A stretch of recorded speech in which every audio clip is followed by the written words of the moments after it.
Selamat pagi Bapak dan selamat pagi teman-teman. Kami dari kelompok 14 akan mempresentasikan materi mengenai aplikasi konsep fisika statistik dalam berbagai fenomena.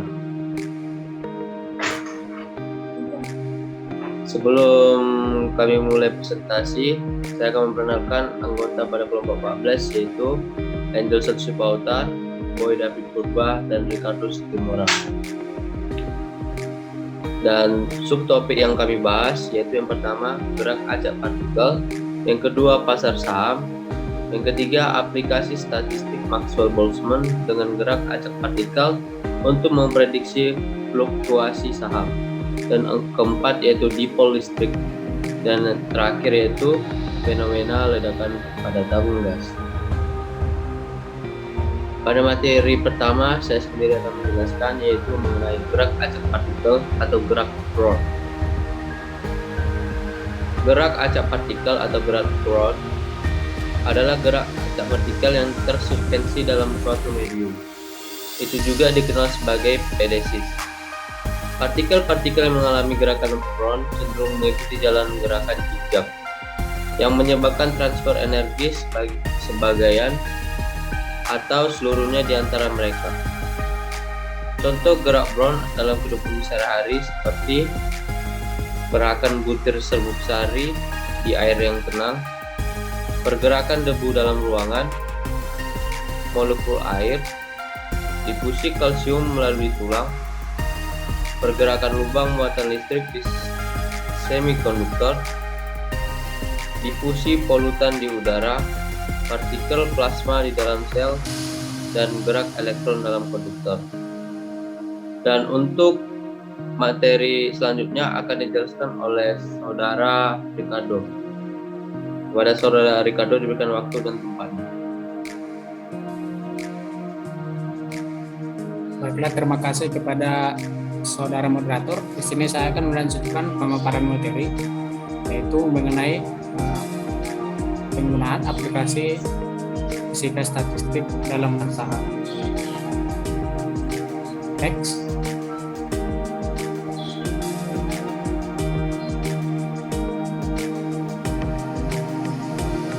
Nah, dunia sekarang ini sedang memasuki industrialisasi generasi keempat yang ditandai dengan digitalisasi termasuk dalam jual beli saham.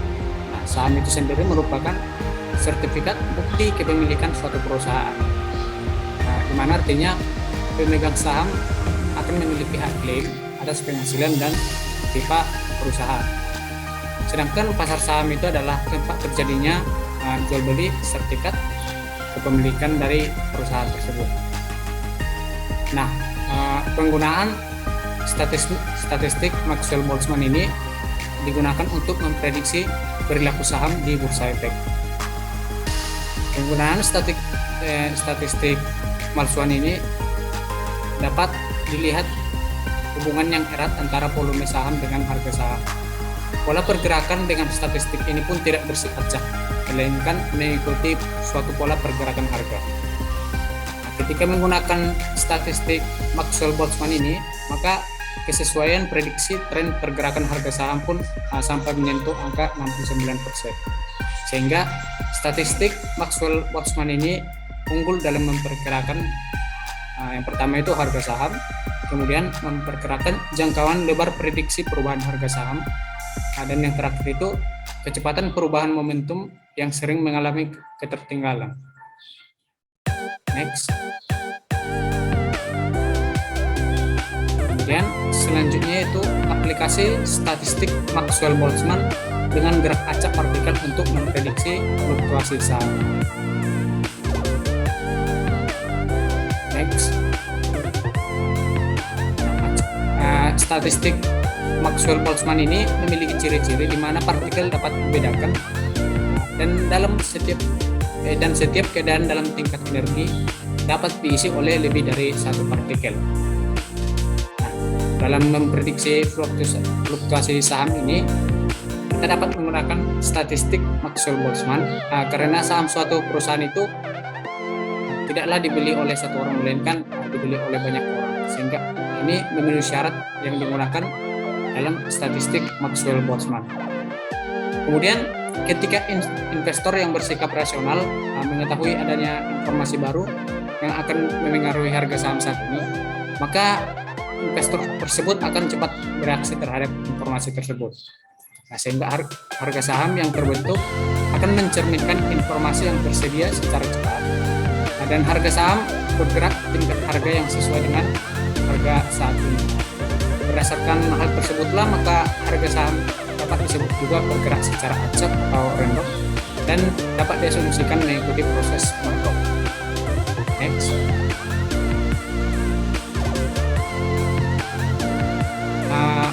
Proses Markov itu merupakan salah satu tipe dari proses stokastik. Pada umumnya, proses stokastik tersebut terbagi menjadi 4 kelas berdasarkan ruang keadaan dan parameternya.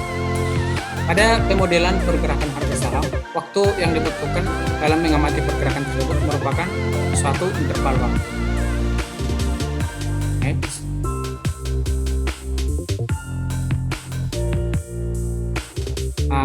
Berikut merupakan turunan dari pengaplikasian statistik Maxwell-Boltzmann dalam fluktuasi saham.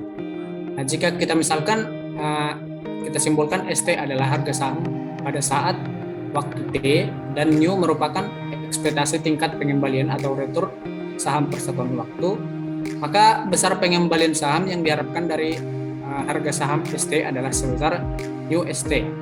Nah, jika perubahan waktu T dinyatakan sebagai delta T, maka ekspektasi perubahan atau pergerakan harga saham untuk selang waktu delta T dinyatakan sebagai berikut. Delta ST sama dengan mu ST delta T, merupakan persamaan yang pertama. Nah, karena model pergerakan harga saham sesuai dengan gerak Brown, maka delta ST sama dengan mu ST delta T ditambah sigma ST delta WT, merupakan persamaan kedua. Kemudian limit delta T mendekati 0 dari delta ST, maka akan diperoleh EST sama dengan mu ST DT ditambah sigma ST DWT, merupakan persamaan ketiga. Kemudian diturunkan sehingga nilai dari DST per ST sama dengan mu DT tambah sigma DWT. WT sendiri adalah gerak Brown yang dimulai pada W0 dengan nilai sama dengan 0. Kemudian mu dan sigma merupakan suatu bilangan yang konstan. Next.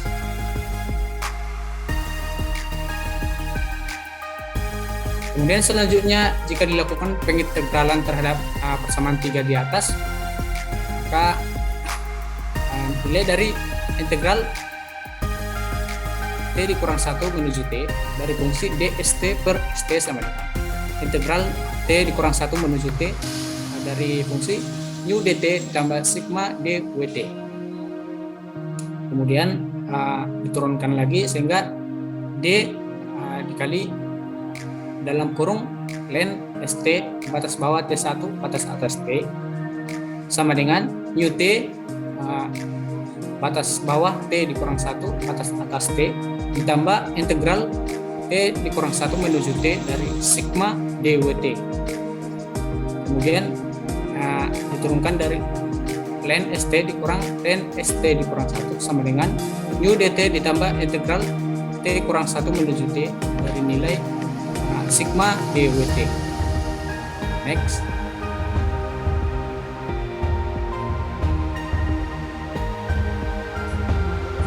Selanjutnya persamaan yang di atas tadi yaitu DST per ST sama dengan mu DT ditambah sigma DWT.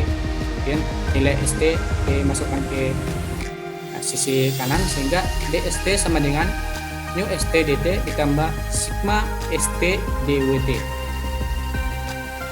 Nah, perlu diketahui juga di sini suatu persamaan lemma yaitu DXT sama dengan AXT DT tambah BXT DT. Kemudian persamaan lemma dimasukkan ke persamaan DST tadi sehingga nilainya D len ST atas bawah T dikurang 1 atas T sama dengan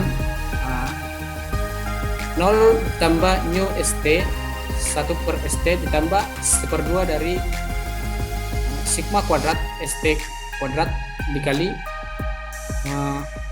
minus 1 per ST kuadrat dt ditambah sigma ST kali 1 per ST dWt. Kemudian disederhanakan sehingga nilainya menjadi D kali ln ST batas bawah T dikurang 1 batas atas T sama dengan nu dikurang 1/2 sigma kuadrat dt ditambah sigma dWt. Kemudian diturunkan sehingga nilainya ln ST dikurang ln ST kurang 1 sama dengan nu dikurang setengah dari sigma kuadrat dt ditambah sigma dWt. Nah, kemudian nilai dari ln ST-nya sama dengan ln ST dikurang 1 ditambah nu dikurang 1/2 sigma kuadrat dt ditambah sigma dWt. Sehingga nanti nilai dari ST-nya atau harga saham tadi yaitu ST sama dengan ST dikurang 1 dikali E dipangkat nu dikurang 1/2 sigma kuadrat dt ditambah sigma dWt. Nah, solusi ini juga mengimplikasikan bahwa harga saham pada periode mendatang akan mengikuti model gerak Brown atau model gerak Brown geometri, sehingga harga saham itu akan selalu bernilai positif. Sekian pemaparan materi dari saya kembalikan kepada saudara moderator. Terima kasih. Baik, terima kasih atas penjelasan dari saudara Ricardo. Materi selanjutnya akan dijelaskan oleh saudara Boy. Kepada saudara Boy diberikan waktu kepada. Baik, terima kasih atas waktunya yang diberikan oleh moderator. Materi selanjutnya adalah dipol listrik berasal dari kata di dan pole. Bisa dikatakan di ini adalah 2 dan pole itu adalah. Jadi secara harfiah dipol listrik adalah jika diterjemahkan adalah dua kutub. Jadi bisa diasumsikan bahwa itu adalah listrik dan kutub tadi.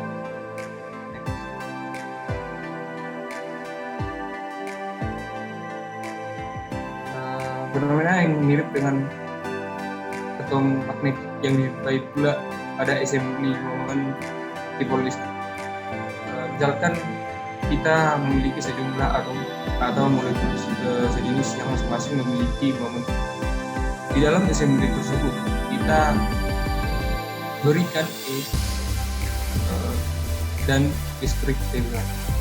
Kita ingin mencari beberapa momen dipol rata-rata yang dimiliki atom. Untuk kemudahan kita juga mengasumsikan beberapa sifat. Yang pertama, tidak ada interaksi antar sesama dipol. Interaksi hanya terjadi antara dipol dengan medan listrik keluar. Yang kedua, tiap dipol hanya boleh memiliki salah satu dari 2 arah orientasi, yaitu searah medan listrik dan berlawanan arah dengan arah medan listrik. Next.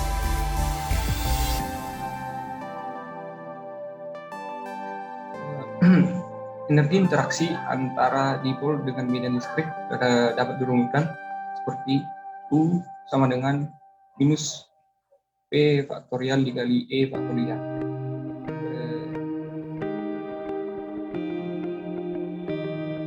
Sama dengan minus P dikali E dan kosinus theta. Dengan theta adalah sudut antara momen dipol dengan medan listrik. Jika dipol searah E dan maka energi interaksinya adalah bisa dirumuskan U tanda panah ke atas sama dengan minus P dikali E. Dan jika perlawanan medan maka energi interaksinya adalah U dengan tanda panah ke bawah sama dengan P dikali E.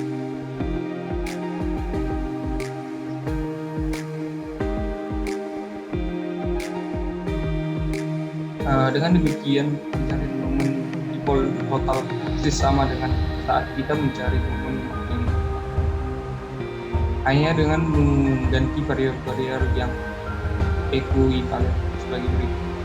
E diganti menjadi new, E diganti menjadi new.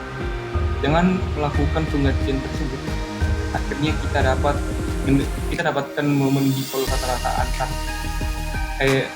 dipol rata-rata atom menjadi energi interaksi. Setelah P sama dengan P tangen H kali EE per KT.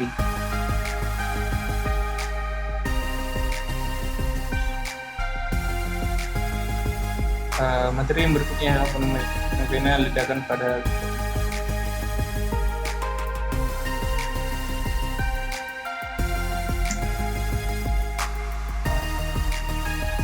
untuk yang pertama kali adalah kecepatan gas dalam tabung gas. The Boltzmann Maxwell menggambarkan distribusi kecepatan partikel di gas, di mana partikel tidak terus-menerus berinteraksi satu sama lain, tetapi bergerak bebas antara pendek tabrakan. Ini menggambarkan kemungkinan partikel kecepatan atau besar dari faktor kecepatannya yang dekat dengan nilai yang diberikan sebagai fungsi dari seluruh sistem, massa partikel, dan nilai kecepatan.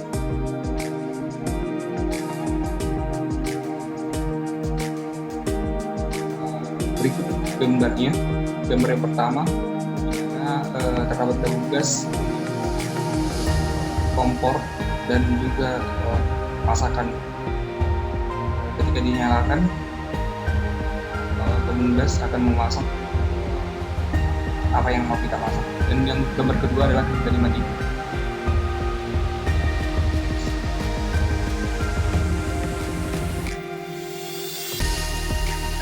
Fenomena ledakan tabung gas. Berapa banyak terjadi ledakan yang menyebabkan tabung gas, baik karena bocor maupun penyebab lainnya. Dalam sebuah berita di Kompasiana secara online jelaskan berapa penyebab terjadinya ledakan kompor gas. Ada 3 sebab mengapa kompor gas bisa meledak. Yang pertama, faktor alat yang memang sudah tidak sesuai dengan standar atau alatnya sudah rusak. Yang kedua, adanya unsur kesalahan dalam penggunaan. Yang ketiga, masalah penggunaan.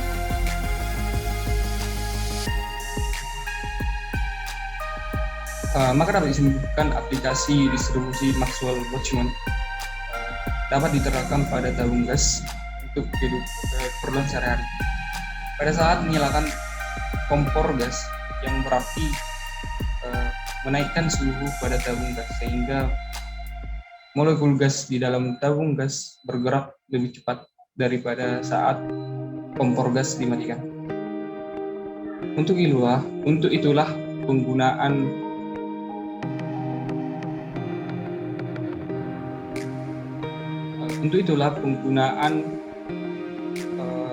kompor gas disarankan untuk berhati-hati menyalakan kompor gas dan selalu memeriksa jika terjadi kebocoran pada tabung gas.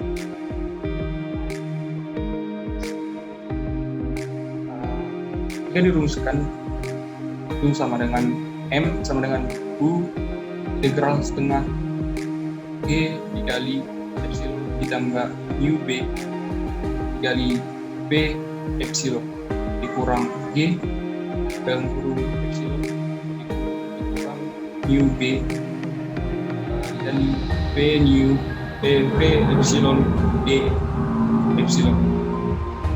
Sederhanakan G dikali U ditambah G dikali epsilon ditambah UB dikurang G dikali epsilon dikurang UB sama dengan 2 UB G epsilon ditambah titik-titik. Dan sederhanakan kembali, M sama dengan mu kuadrat B integral G epsilon F epsilon G epsilon. Kita akan kembali menjadi M sama dengan minus mu kuadrat B integral G epsilon P, epsilon D, epsilon. Untuk suhu yang cukup jauh di TF, integrasi dengan P maya epsilon akan menghasilkan G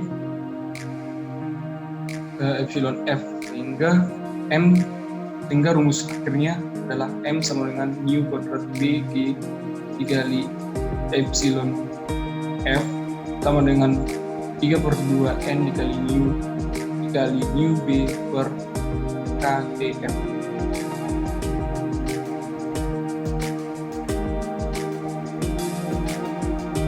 Baik, saya kembalikan kepada moderator.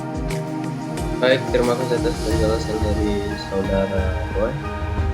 Sekianlah presentasi kami pada pagi hari ini. Terima kasih. Dan demikianlah presentasi kami. Bila ada kata salah, kami mohon maaf dan terima kasih. Selamat pagi.